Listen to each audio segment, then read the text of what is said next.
Okay, so magandang hapon po sa ating lahat. Magtangay agaw ta ko amin. Naririnig po ba? Ako si Susie Baldo. Connected ako sa University of Baguio at sa Benguet State University at sa Civica na rin. Kinagagalak ko pong makasama ko kayo. It's an honor po to be with this group of people na madami tayong natututuhan. I would be very happy to share po yung tungkol sa indigenous concept or konsepto ng well-being at mental health ng mga kankanae.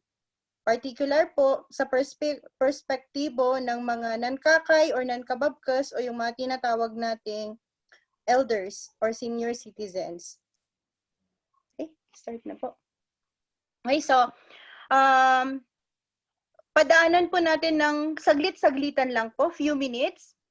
Pag well-being po, napag-agrian natin, it is looking into or describing yung positively and feeling good ng isang tao or ng grupo ng mga tao. So, naglalayon po ito na tignan ang hindi lang snapshot, pero ang kabuuan ng social and cultural na proseso which is behind yung mga konsepto ng well-being na ito. Next, please. Next slide, please. Okay, kapag mental health naman po, na-discuss na ito ni Prof. Beth nung isang araw or nung nakaraang session, hindi lang siya nagfo-focus sa ating physical na aspeto, pero gusto kong tignan po natin yung kay Barry, kung saan mental well-being may also increase the capacity of the individual para exercise yung kanyang choice sa kanyang mga napili sa kanyang buhay, sa aspeto ng emotional, psychological, at lahat or iba-ibang bagay. Siyempre, relate din po natin to sa community engagement, wherein, ano nga ba, bilang ako na isang miyembro ng komunidad, yung long-standing sustainable outcomes process, yung relationship, yung discourse, yung decision-making or implementation, at ano yung maaari nating may contribute or maibahagi sa ating komunidad. Tas gaano tayo ka-willing. Siyempre, pagdating naman po sa participatory rural development, dito na po papasok yung LGU natin, yung iba-ibang sangay or sector ng ating lipunan, kung saan makikita natin na meron yung vulnerable, meron yung laging sila ang bida, at meron din yung nangangailangan ng attention. Pero if we are going to look into all those aspects, sama-sama, pagtutulungan at ang outcome ay hopefully for the betterment ng mental health and well-being, hindi lang ng isang tao pero ng komunidad.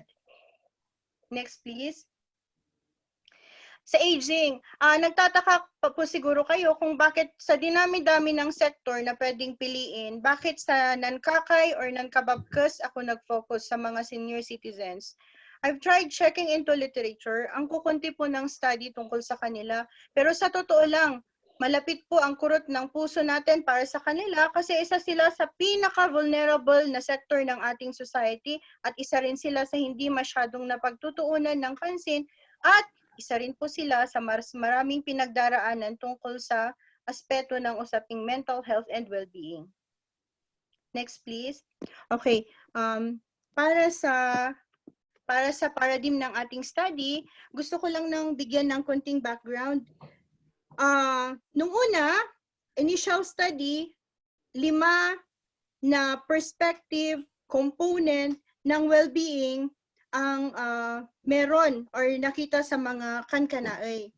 So basically, meron tayong maptong item puyog senili, we call it the good relationship sa community. Ito ang the definition nila initially.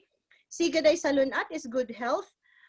Pag sinabi pong well-being sa kankanae language, after lahat ng usapan ng FGD and all, we, the nankaka and nankababkas, together with the other sectors, came up with an agreement na ang definition nila ng well-being would be kinasigad or goodness ng biyag or ng buhay. So, sigad ay salunad is good health. We also have joy or radsak, talna dinamnam or peace of mind, kinawadan di panbiyagan or the source or of presence of livelihood.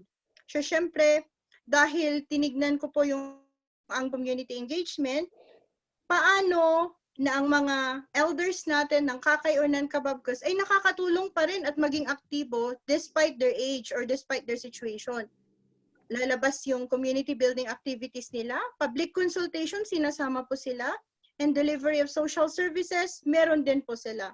Now, nilink ko po ito sa Participatory Rural Development. This was actually adopted from the Seal of Good Local Governance, pero sa dami nun, there are like 7, mga 4 or 3 lang kung ano yung applicable at kung saan aktibo yung mga respondents natin, yung non-Kakayunan Kababkos, doon po natin i-link. Okay, next please.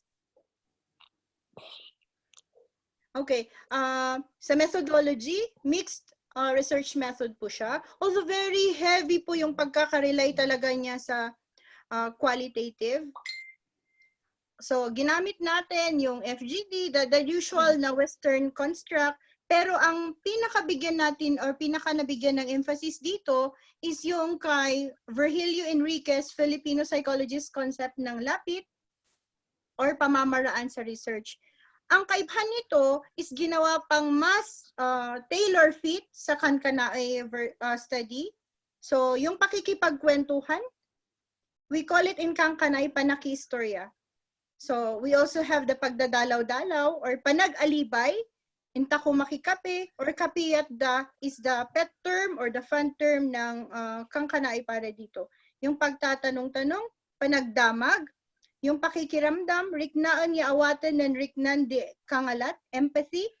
So, and then of course, we have the ginabayang talakayan. Now, magagamit din po natin ito mamaya pag pag-uusapan natin kung ano ang magiging connection niya sa sitwasyon natin ngayon or paano tayo makakapasok or makakatulong sa pandemic. Next, please. Now, ito yung locale of the study. Basically, nag-focus siya sa isa sa munisipyo or munisipalidad ng Benguet. So we have the Kapangan. It is composed of 15 barangays. So 200, next please. Bali 295 lahat for the na respondents, and of course 15 KII interview. Aging 60 and above po ang mga ito. Karamihan po ng na-interview natin is nasa bulk ng 80 years old and pinakamatanda po is 96 years old. So they were able to share. Hiking po talaga, pinuntahan natin yung places, inisa-isa para lang makausap at mabigyan sila ng boses. 5 sets po of FGD. Now, for the mental health and well-being, based sa 5 na initial na 5 na yon, lumalabas nung pinarank natin sa around 295 na senior citizens or non-Kakayunan Kababkos, ang pinakamahalaga sa kanila is the salunat or good health.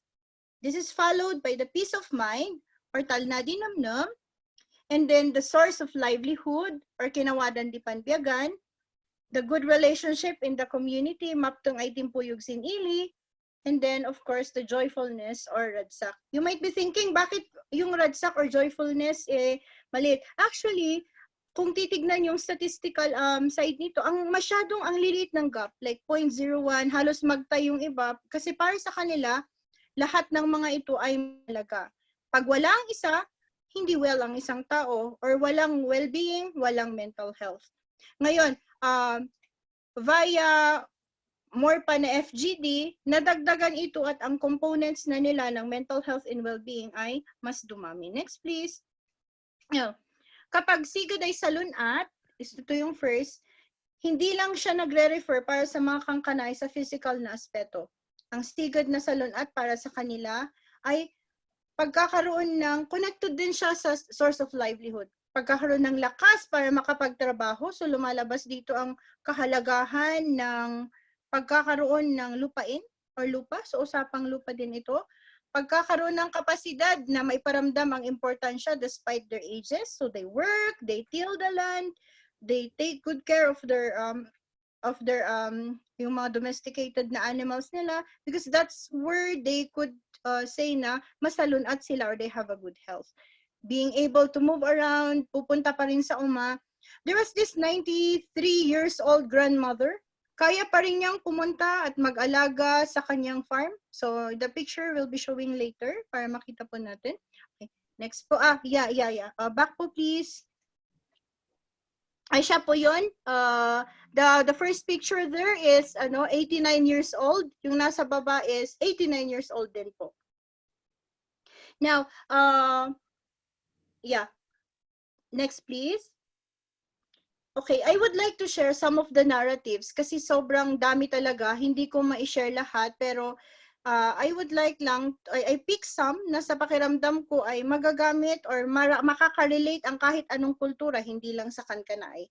One of the Nankakay, who is actually 93 years old, said, Nankaka is the male na elder, sabi niya dito, even if we are not rich, even if we do not have money, as long as the source of our livelihood is not from pilfering, if our possessions came from our own sweat, we always feel good. So, yung pakiramdam na buo ang mental health and well-being mo kung hindi ka nagnanakaw, hindi ka nananakit ng ibang tao, and then you're earning for yourself despite and in spite of your age and your situation. Meron din siyang nag-share, the land is indeed very precious, even if we do not have money, as long as we have the land as a source of our livelihood, peace of mind and well-being are felt. So para sa kanila, kung may lupa, kung may land, or it gives them a sense of security. Yung isa pa po, getting old is quite different. Our body weakens and we feel a lot. Our eyes cannot clearly see, so these are the physical changes na sa ating katawan. We hope though that even if we go through aging, sabi niya, for as long as we will not be sickly, then well-being and mental health is also achieved. Next, please. Next slide. Okay. Further FGD and discussions with this Nankakain Nankababkas gave us the additional components of mental health and well-being. So, bali, ang total sa kanila is 9. Before that, the first picture, they're actually 94 and 95 years old. Yung female po is 94 years old. Yung male po is 95. Isa lang na yung gap nila. Picture po below are both 96 years old. Although, yung nasa wheelchair po, kino-contest nila na more than 100 na daw po. Pero kasi yung paglilista, tinansya po yata yung age nila. So, yung nakasulat is 96. Now, yung pang-anim natin na component is pamati ya panagtalokon apo or faith and trust in God. Hindi po lata among dakan kanais lang makakita kung gaano kahalaga ang pagtitiwala sa Diyos at lalo na across all ages din po ramdam natin ito na para sa kanila despite and in spite kahit ano ang sitwasyon napakahalaga na magkaroon ng faith and trust sa Panginoon.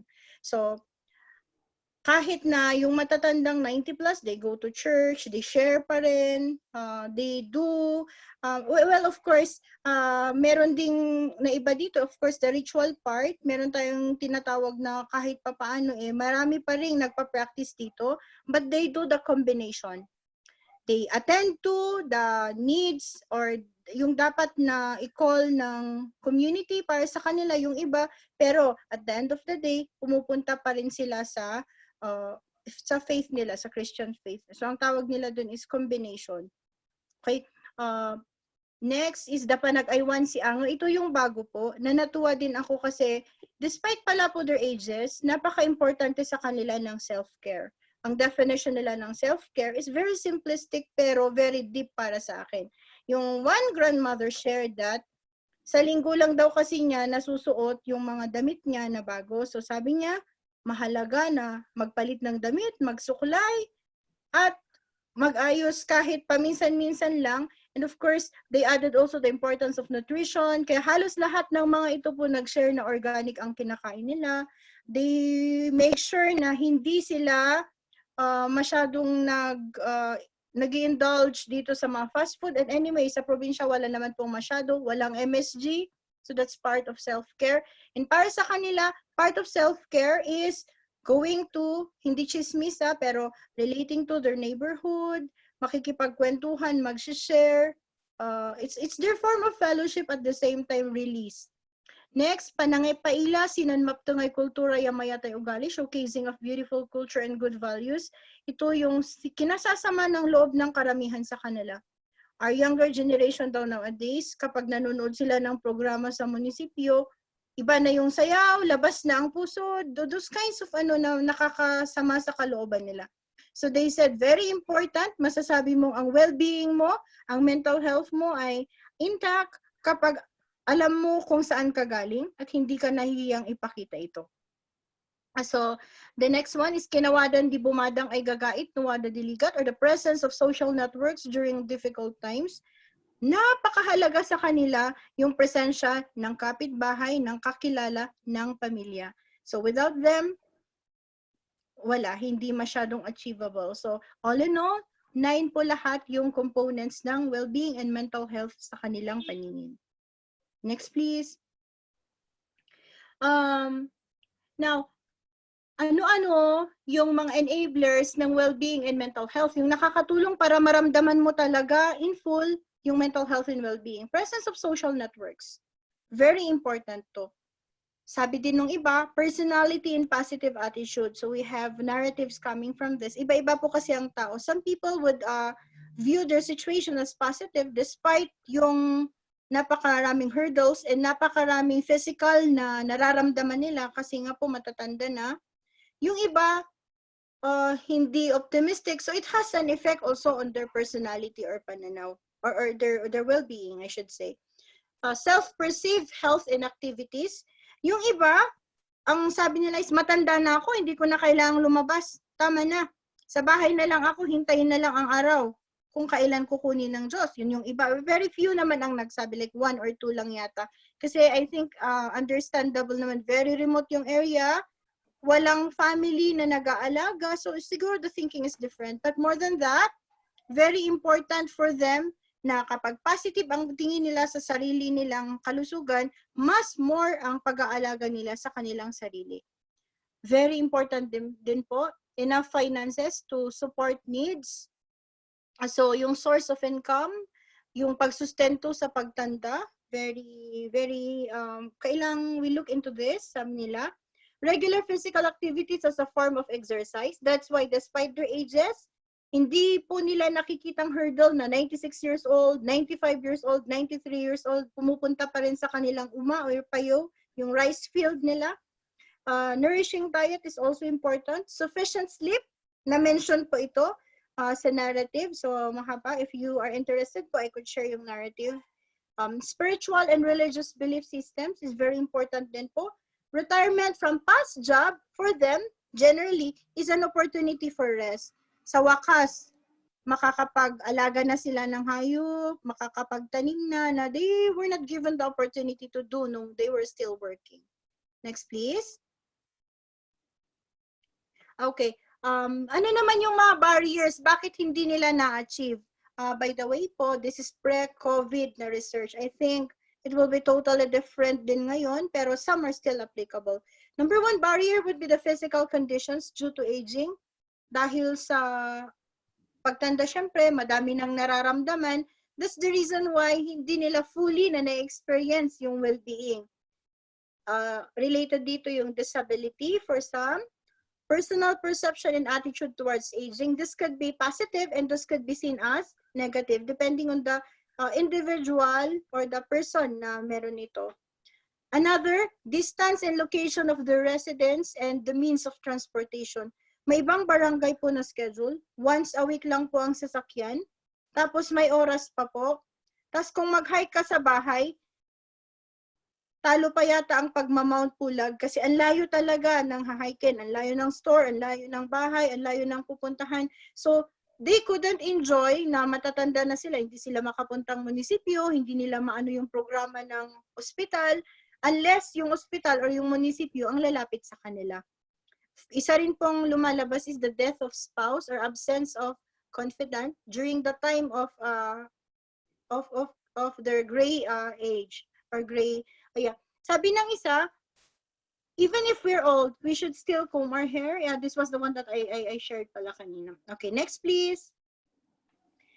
Now, ano naman yung interplay ngayon ng dimensions of mental health and well-being with the community engagement? Kasi yung community engagement, pwedeng sila how they engage in the activities offered by the municipio or the community and how the community would meet also their needs.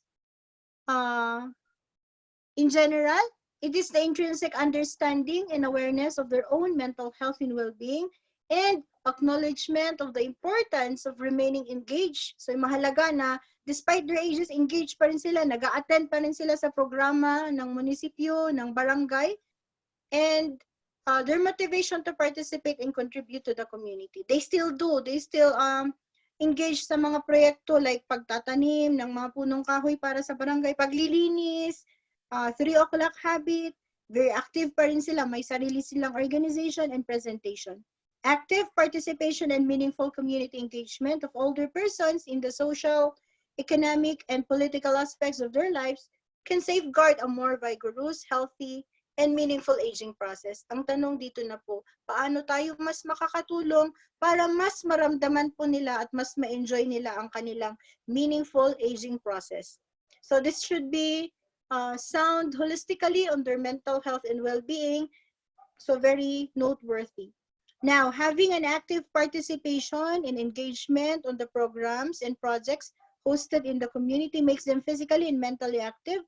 So the more that they're invited, the more that they are being engaged, the higher the probability that their well-being and mental health is also positive. Now, for the enablers on the mental health as recognized by them, importante ulit po to, paulit-ulit nilang di binigyan ng diin, existence of supportive social networks. Ang tanong, marami pong cases kasing single sila, mag-isa kapitbahay yung nagmamagandang loob na nag-aalaga. I'm not only speaking for their situation, kasi may mga ibang places din naman po na ganun yung sitwasyon. So fair personality and positive attitude, self-perceived health and activities, enough finances to support their needs, spiritual and religious beliefs. So, very touching po, may mga nag-share na, the peace and strength that comes from the Lord is different. It lightens the countless thoughts going on my mind. Sabi nung isa, so, it's not religion, it's the relationship. Yun yung lagi po nilang sinasabi. Next, please. Yung barriers, almost ito yung diniin pa rin po nila, physical condition, experiencing ailments, personal perception and attitude, distance and location. So, sabi ng isa, gustong-gusto niyang manood ng mga programa, pero it's quite far. I cannot hike far because the way is uphill and the transportation is not on a regular basis. So, next please. Now, ano naman na po ang interplay ng mental health, well-being, and community engagement and its contributions to participatory rural development? Active community engagement in terms of community building activities, public consultation meeting, and delivery of social services greatly contributes to the promotion of mental health and well-being among the Nankakay and Nankababkas. It gives them a sense of security and assurance that they are not being left out in the community and that at least their needs, being one of the vulnerable sectors, is deeply considered. Having a sound mental health and well-being positively affects how our Nankakay and Nankababkas positively engage in their community programs and activities in response to their participation, particularly the financial sustainability, sa disaster preparedness, social protection and sensitivity program, and syempre, health compliance and responsiveness din po nila. Next, please. Now, I would like to show you, based on what they shared, I come up with this model, isang first model, kung saan makipapakita kung ano ang relasyon ng mental health and well-being, community engagement, participatory rural development, and how it is seen or defined from the perspective of the community. So, walang mental health at well-being kung walang community engagement para sa kanila. Walang community engagement kung they do not see the participatory rural development aspect. In short, each and every component is interconnected or interlinked. So they see it as something that is holistic, inclusive, and proactive. Very, Next, please. Conclude po natin para we can go to the other area. So, gist, we can say that kankanay mental health and well-being is not only an expression of the individual's values and goals, but also the community. Ang hirap nga i-separate yung individual tsaka yung komunidad. Kasi they always say na neighborhood, kapamilya, may community, may ili. Very important para sa kanila. So the way Nankakay and Nankababkos perceive, define, and categorize well-being must be taken into account when addressing their needs. So dito na po, ang dami pong needs. Ano po ang pwede nating i-contribute tayo po? To ensure that programs and projects intended for them is tailor-fitted in addressing their needs, thereby assuring them of equal service.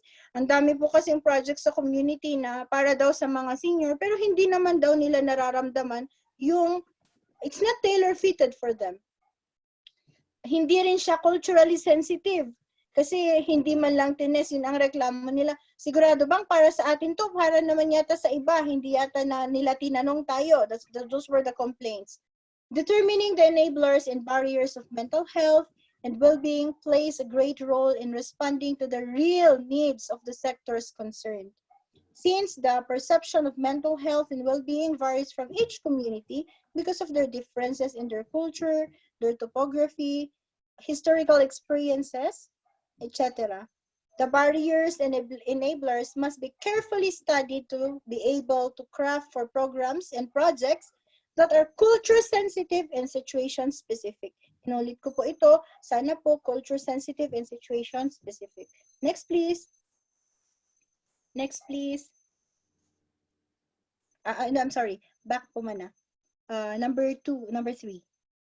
So, community engagement in terms of Nankaka and Nankababkos community building activities, public consultation and delivers services greatly affects their mental health and well-being. Thereby, in some instances, it is their community engagement that is being affected by their perception of mental health and well-being. Hindi maiwasan po, may individual personality pa rin. More optimistic and those possessing positive attitude towards the importance of community engagement tends to participate more. Participatory rural development is realized when there is active community engagement among various sectors. So hindi lang po siguro ito para sa mga Nankaka and Nankababkos, but other sectors as well. Knowing that they have actively engaged in community activities and programs with sufficient opportunities for public consultation. Importante po talaga sa kanila, public consultation. Sana tanungin daw po sila, alamin. And delivery of services lead to a more positive mental health and well-being. This gives an assurance that they have done their part well for the community, thereby coming back to them via fulfillment. So, I've contributed a lot, it comes back to me. Parang ganun yung ano.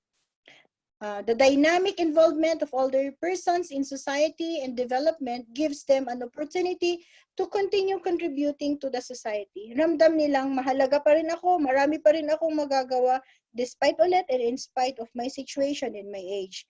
The contribution of the Nankakay and the Nankababkos go beyond their economic activities and extend into their roles in their families and in the communities. Most of the time, these occurs cannot be readily measured in economic terms. So hindi lang dahil may pera siya, nakapag-aral siya. A senior citizen, taking care of elderly parents, meron to, lumabas po.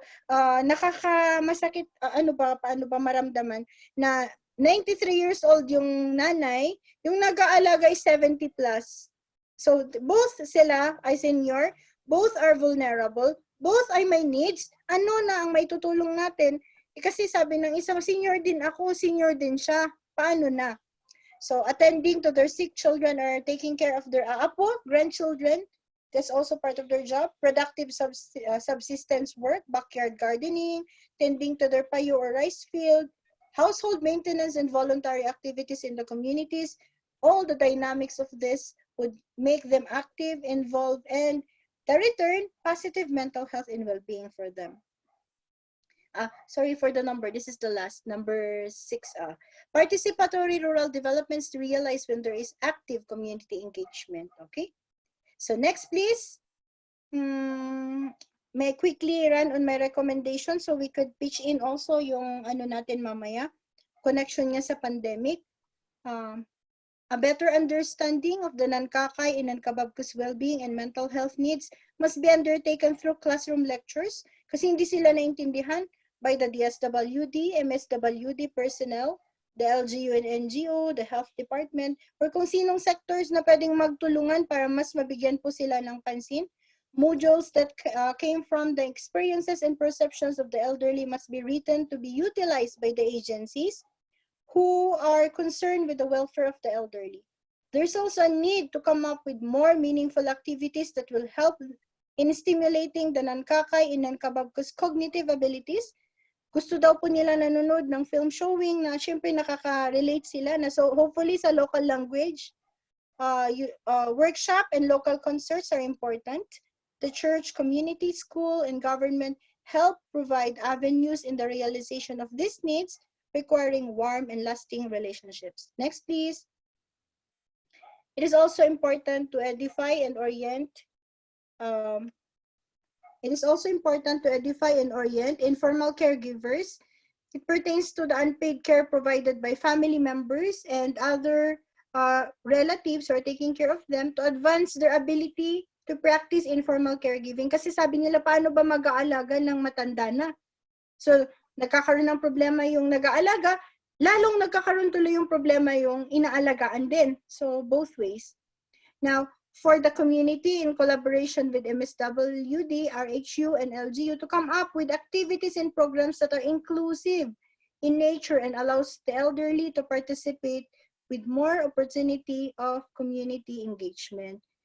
And when providing the services to the nankakay and nankababkus in rural areas, it is vital to bear in mind cultural and attitudinal variances that may prevail. In some instances, some elderly have misunderstanding about or they have low expectations on the services provided. So doon din tayo nagkakaano.